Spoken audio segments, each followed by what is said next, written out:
Welcome back to the Sports Medicine Orthopod. My name is Anthony Yu. I'm joined by my good friend, Dr. Adam Schiff, foot and ankle specialist from Loyola in Chicago. Adam, how's it going?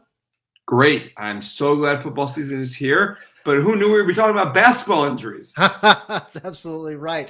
Adam, I got to congratulate you. You are a longtime Loyola just guy. We did residency there together. You came back now as the foot and ankle guru. And now you've recently been promoted to residency program director, and you have to listen to the complaints of 25 residents on a daily basis. How's it going? Anthony, I got 3 young children, so it's no different being at home than it is being at work these days. Yeah, and that's right. So we're in the NFL season, but NBA Media Day is here, and the NBA loves taking headlines, and we've got a good one about a foot injury to one of the NBA's brightest stars, that's Zion Williamson, where it was announced that he actually sustained a 5th metatarsal fracture sometime early in the offseason and has had surgery for it. And he said at his media day press conference that he was overdoing it during training. So you hear that story, Adam, 5th metatarsal fracture, kind of stress related, overdoing it. He had to have surgery. He's going to be out for the preseason. They anticipate him back, hopefully at the beginning of the season. What are you thinking? Well, the first thing I'm thinking is I can't believe that this guy, the caliber athlete he is, went through injury, surgery, recovery, and it didn't leak out. I mean, this might be the best kept secret in sports. I can't believe it. And Zion Williamson is not a small man. How that guy got into a hospital and no one saw is kind of beyond me. But kudos to the teams who took care of him for not leaking this. That's very impressive.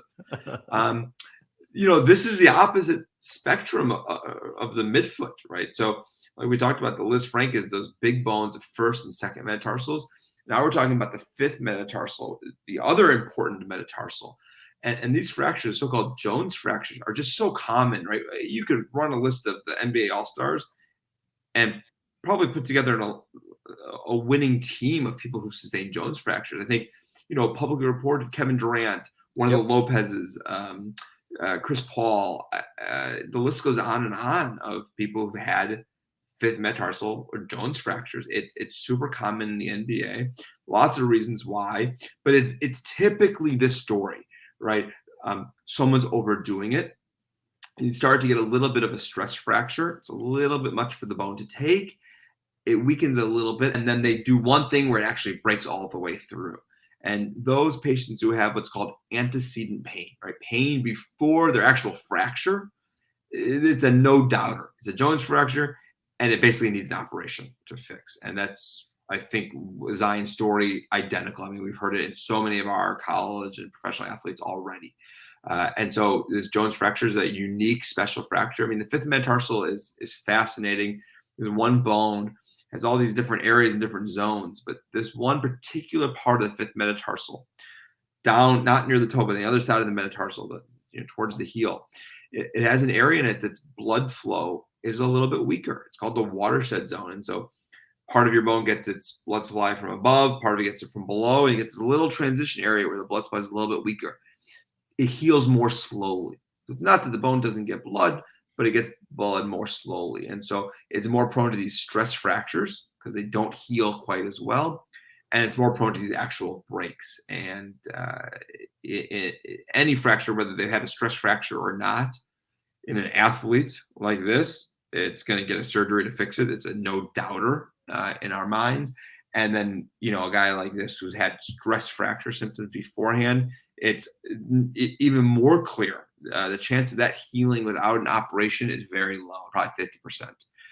But with surgery, the chance of healing is pretty darn high. So I think Zion's story is classic, and it's something that all athletes should learn. If you've got pain on the side of your foot, don't push through it. Take a break, get an x-ray, make sure you don't have a stress fracture, because bad things are going to happen if you push it. Yeah, my foot and ankle knowledge from residency, I remember it's a funny area because for those of you who have kind of a thin foot, you can feel this piece of bone. It's a little knobby piece of bone on the pinky side of your foot. And the whole thing is what, a centimeter long, but it's divided into these 3 zones, Yeah. and you can kind of do a little orthopedic CSI forensic work to kind of figure out, based on where it's broken in this, 1 centimeter corridor of bone, what the story was. And so the Jones fracture itself doesn't apply to all fifth metatarsal fractures, right? It's a very specific type, like you mentioned, in this very specific place, but it's separated by a few millimeters from these other areas where trauma versus repetitive stress would cause the injury, right? Yeah, I mean that's exactly right. I mean it's a high stress part of the foot. It's a poor blood supply part of the foot, and you're talking millimeter differences between sort of these zones, we call them, and the zones are pretty well defined.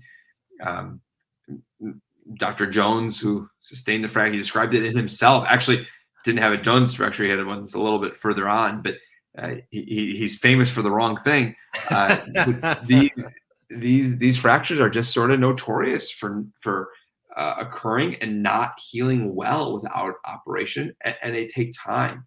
Now, in the long run, probably not the worst thing. High rate of healing, high rate of return to sports, for these players. But it's a major setback, and for Zion, probably picked the right time to do it. Did in the offseason, he's probably going to be back and probably won't miss much time. I mean, he's not playing summer leagues anyway. These guys aren't playing preseason anyway, right? Yeah. So by the time he's back, I think we'll see very minimal effects of this fracture. Jones fractures in players like him is almost a rite of passage. There's so many people who have them. It's sort of like, oh, you have it. It's the Tommy John of baseball. How do you fix it? So a screw right down the middle of the bone. You think about femurs and tibias and all these important bones, and we put rods on them. And it's the same basic idea as put a screw inside that bone. That screw is going to squeeze it together. The process of putting that screw in sort of stimulates some blood flow and causes an inflammatory reaction, which gets it to heal. So a screw right down that bone is pretty darn successful. When you look at people NBA players who have this, the results are very good. There's a study that looks at all NBA players with this type of fracture. 85% return to their pre-level function, right? So that's not just getting back to playing competitive, but that's basically similar numbers, similar, style of play. I can't think of another injury that's got that good results. And so these fractures do heal, and they heal very nicely. It's just a setback with an operation, of course.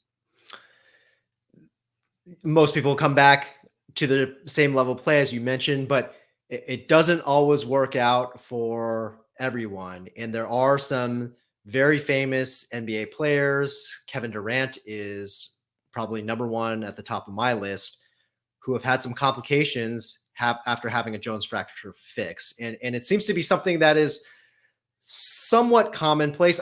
Maybe not commonplace, but it's not unheard of in an NBA player to have a Jones fracture fixed, and then there's some issue down the road that might require another surgery or something like that. So kind of explain that to us.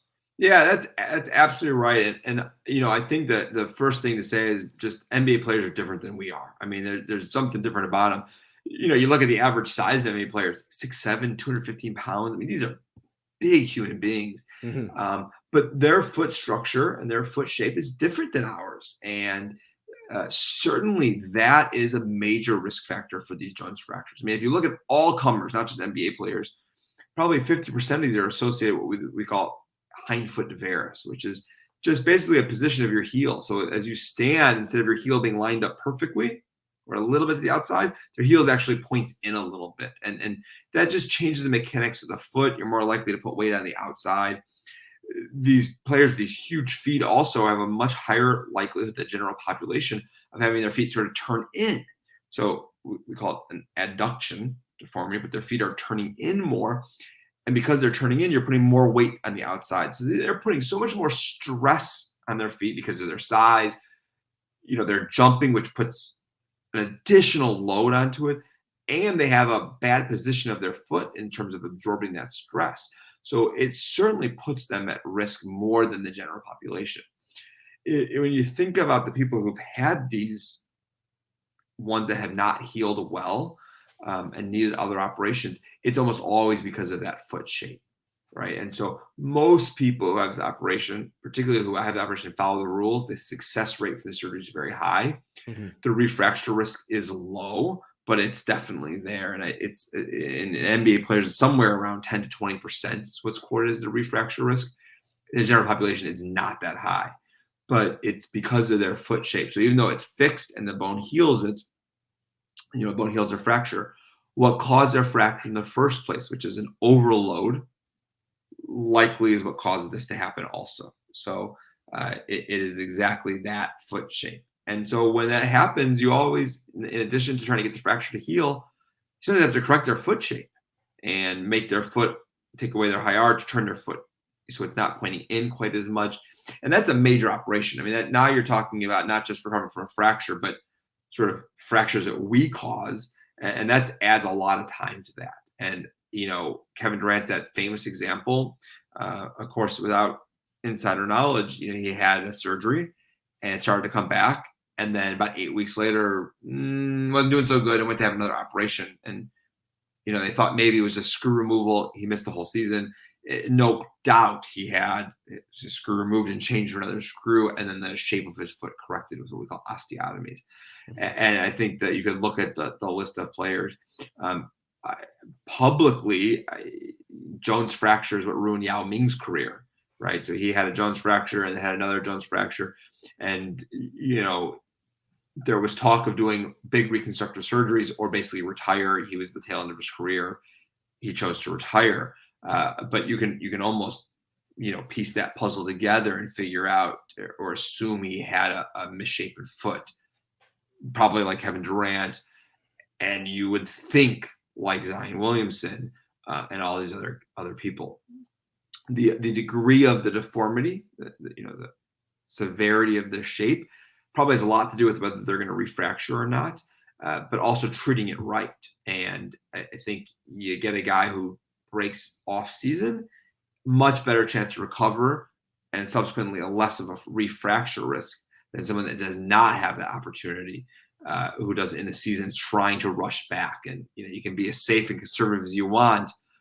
We both know when there's millions of dollars on the line for players and organizations and the chance to win and do all the things that you might only get one chance, you tend to push it. And Zion clearly being in the off season and going to the preseason had that chance to heal, which is a true blessing for him.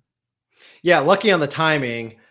And what it sounds like is all goes well, bone heals, he's going to be fine, and Pelicans fans can breathe another sigh of relief because here another major injury for the future of the franchise. But in the back of our minds, I think we have to remember he's 6'7" and 280. He's a big boy. He's already had some injuries. And so I think there is definitely, they'll be conservative in watching him closely because that it does the trend for the NBA players who have had injuries after Jones fracture repair, they do tend to be in the bigger athletes. Yao Ming, Kevin Durant, I think the Lopez too. I think it was Brooke Lopez had an issue. Glenn Davis was another one. So these are bigger NBA players. Just the sheer size and weight that they put on their foot is a risk factor for potentially an issue even after it's been fixed. And we hope not for Zion, but we'll see how it plays out.